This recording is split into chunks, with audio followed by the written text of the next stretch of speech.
Welcome back to Online Darts, everyone. We're here in Newcastle and we've got the three-times world champion, the man himself, Glen Durrant.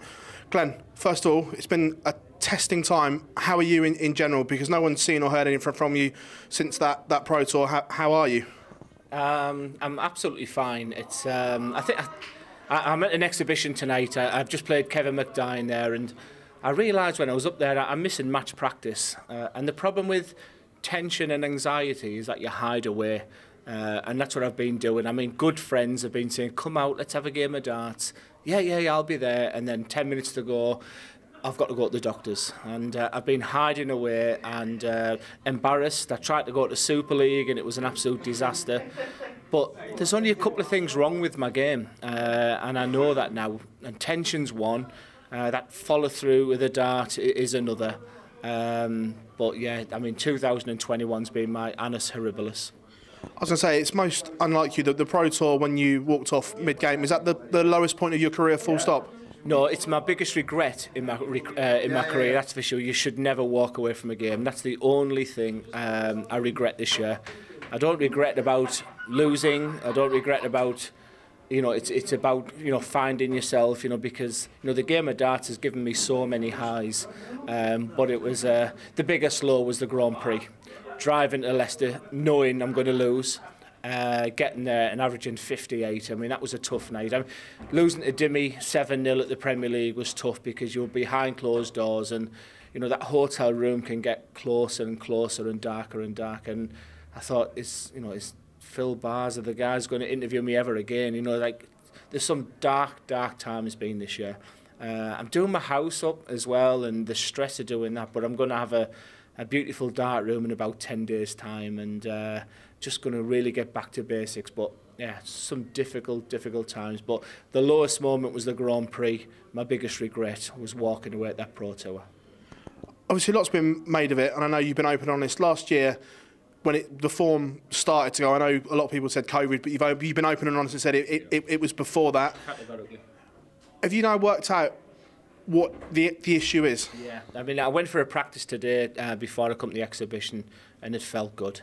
But as soon as I got on that exhibition stage tonight, and it's just an exhibition, but there's 650 people behind me, 620 of them, shouting my name, and I'm in Geordie land, where they're not supposed to like smuggies because they can see a man struggling there. And it took me 2 or 3 legs for that anxiety, and I probably didn't breathe for 3 legs. So you've got to really get back to the fundamentals of the game, the enjoyment of the game, that follow-through, that dart where it's half-hearted, you're going to let go and it's going to miss, self-belief, confidence. I tell you what, there's, Devin Peterson, if he watches this interview, has been a great source of inspiration to me. At times I feel like he's gone through what I've gone through and he's not in his form, but he's always remained positive. He knows he's a dart away from being back to his very best. And he's been pretty special, really, Devon, and someone I've gone to at my lowest moments. But, this past 7 days, I've just seen signs. I was getting beat 3-0 against Kevin McDine tonight, come back and won 4-3 because I just began to relax and enjoy the game. And if I can enjoy the game, because it was the mechanics of my throw that went. It wasn't COVID. It wasn't, confidence came with, I've got a very mechanical throw. And when that goes, what used to be so easy became so hard, and it was a tough time. A lot of speculation around that maybe that you wouldn't go to the Worlds, but 100% Dozer is heading to Alexandra Palace. Yeah, I didn't realise that rumour was out there because, listen, for one, I would go for 15 grand, and not because I need 15 grand, but I need 15 grand in my rankings because already I'm thinking I've got 38,000 for my Pro Tour next year. And you're thinking I need maybe another 5-10 grand to keep my tour card, and isn't that scandalous that I'm thinking like that? And then I'd hit myself in the head and think, just come on, where's that throw that won? Not necessarily the Premier League, because when I won the Premier League, I was in the depth of having this bad throw. I went to the World Match Play, everything was good, 105, 106 average against Jeffrey de Swan.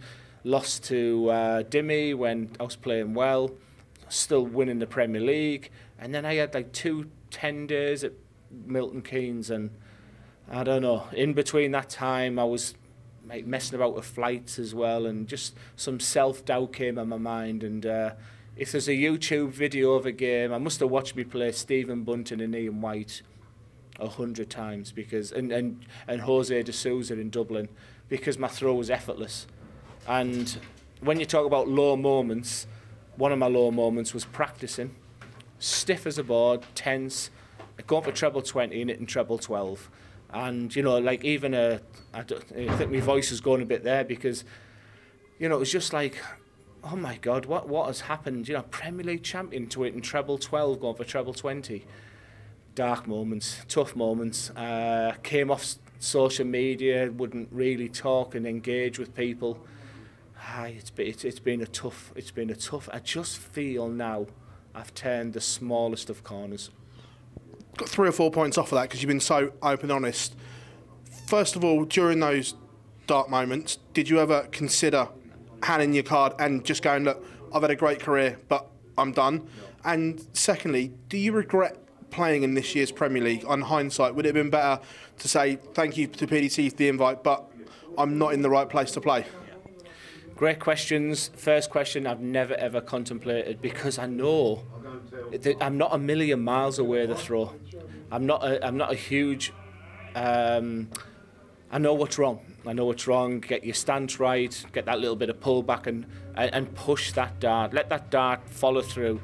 So I know, and at times my practice session can be great. So never once have I contemplated. If anything, I'm thinking this is my final challenge. I don't want to win Ali Pali ever again. Don't want to win Ali Pali. I don't want to be world champion no more. I just want to be competitive again. I don't want to end on a damp squib. And do you remember that guy who won the Premier League and within 18 months he lost his tour card? I don't want to be that guy.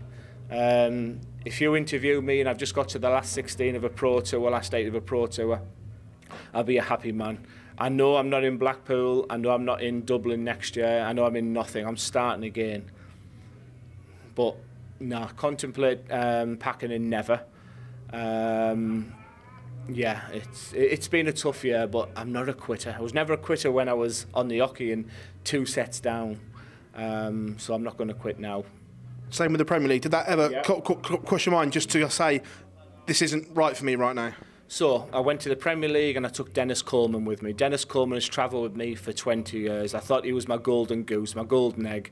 I thought if I sit with him, everything will be back to normal again. I knew my practice was shocking, absolutely disgustingly bad. So there was 2 things. I thought, I've got Dennis there, we'll have a laugh, and my form will come back on the hockey. Dennis got there and he didn't enjoy the whole COVID restrictions, and Dennis didn't enjoy himself, and my fears of my practice going onto the match board were allayed, and it was terrible. And I just kept thinking, yeah, you know, it's £30,000 to say no to. Yeah, of course, yeah. Which is an awful lot of money. I used to work as a housing manager for 35,000 quid a year, and I just thought for 2 weeks' work. So I went financially, but I knew I was in a terrible place. But I think that could have scarred me for a long, long time. And that's the other part on social media that everyone asks. You obviously gave up work to be the full-time pro. Does part of you regret that? Because almost when you're at home, a bit like Darren Webster's open, he said he regretted giving up work because your mind's got nothing to do apart from practice and play. So if you could turn the clock back, would you stay at work and still do this journey? 2019 was amazing. I've got a message off a rival manager, which is, you are currently the best player in the world. I have no regrets about finishing work, but what I will be doing in 2022 is looking for 16 hours.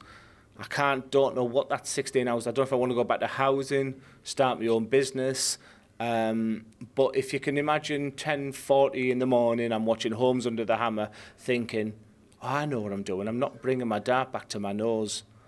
And then you run upstairs and you think, no, that's not it. So constantly I was thinking, how can I get back to my best? And I think I forgot the whole fundamentals about enjoying darts. So I went to Super League. This will be great. God, I mean, when you talk disasters, First night wasn't too bad, a 27 average or something, and then I was down to the realms of 21 average, fighting with my friends, because they were all saying, God, Glenn, your throw's terrible. And instead of saying, yeah, it is, isn't it? No, you know, I would pin them up and say, how dare you say that? And I've let you fall. You know, I was in a bad spot. So what I thought was going to be a good thing, going back to be with the Colemans, the Peter Frewers of this world, where I love the game, it turned out to be an absolute disaster. So just dark times of 2021. The light at the end of the tunnel, though, you must be overwhelmed with the support that you received from the dying world. But after the Pro Tour, when obviously it all went very, very wrong, the support you received on social media and in person must just lift you up. There's two things to that answer. Number one is I've got very little hate mail now. Number two is I wish Gerwyn Price was calling me a fat elephant again. I wish I was hated again because I've had messages off dart players which, you know, would melt your heart. But I don't want that. I don't want sympathy. You know, and probably at my happiest times I thought, you know, I'm building this beautiful dart room. Really, like, beautiful. I'm getting a lovely extension done at home, and I've got, you know, the shirt I beat Danny Noppert in, the shirt I beat Michael in at Blackpool, and I just thought, I don't want people's sympathy. I'm a 3-time Lakeside champion. Not a 3-time world champion, I'm a 3-time Lakeside champion and a Premier League champion. And here I am, like, you know, just not answering the phone to people who want to help. So it's been overwhelming, the support. But I wish they were right in saying, Glenn, you've just cost me an accumulator and I hate you and you're a fat elephant. I wish I was getting their messages again rather than the support. Next few weeks, go to Ali Pali, absolutely no pressure on your shoulders whatsoever. Is that quite refreshing? Because before, it's always been the thing of, can he do the dual world champion? Can he do both? This year, is this the start of the rebuild? And do you genuinely believe that it is close to the old dozer? It's close. But I'm already thinking February the 5th. I'm just thinking that my aim for Ali Pali is to win a game.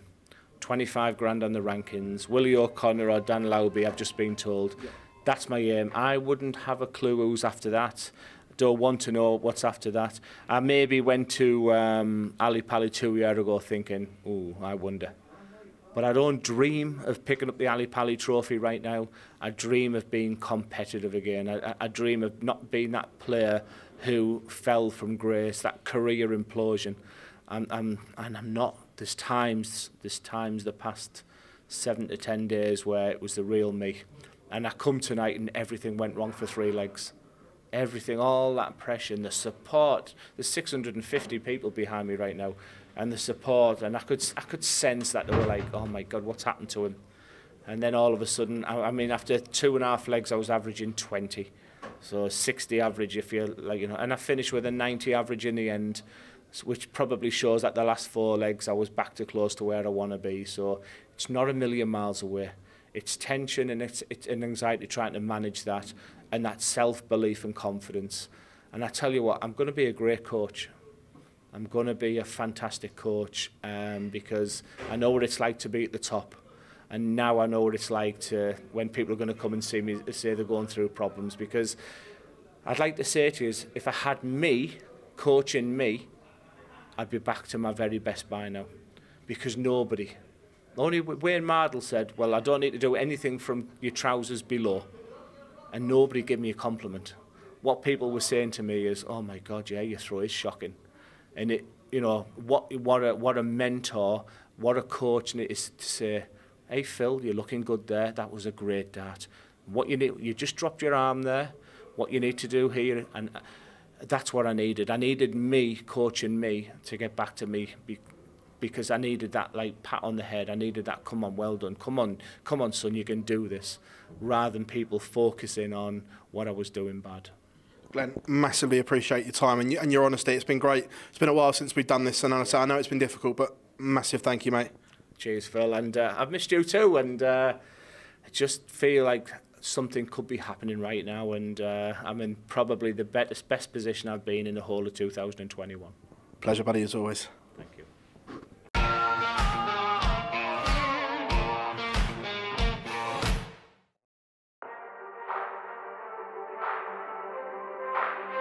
Thank you.